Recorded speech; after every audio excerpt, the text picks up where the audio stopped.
Hello YouTube, in this video we're going to be discussing the integral of e to the x cosine x dx. The first step in this problem is doing integration by parts. So we're identifying our u to be cosine x and our dv to be e to the x.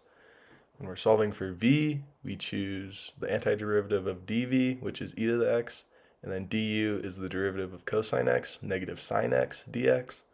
So with this we can do our ultraviolet voodoo.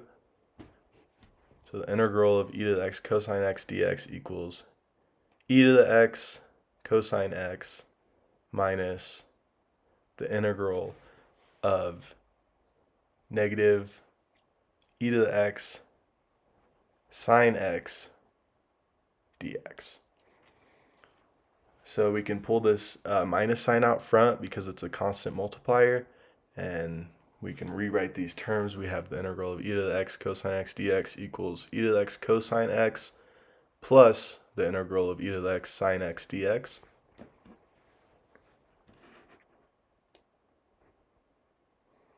Alright, this problem stinks. We have to do integration by parts a second time. I'm denoting a new u and a new v with a little nye on top of them. So I'm just writing these things out. We know the antiderivative of e to the x is e to the x. We can write that out quick.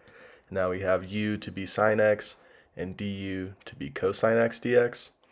Now we can do ultraviolet voodoo a second time. I'm running out of room here. This problem stinks. E to the x cosine x dx is equal to e to the x cosine x plus the quantity of the ultraviolet voodoo that we're doing here, e to the x sine x minus the integral of e to the x cosine x dx.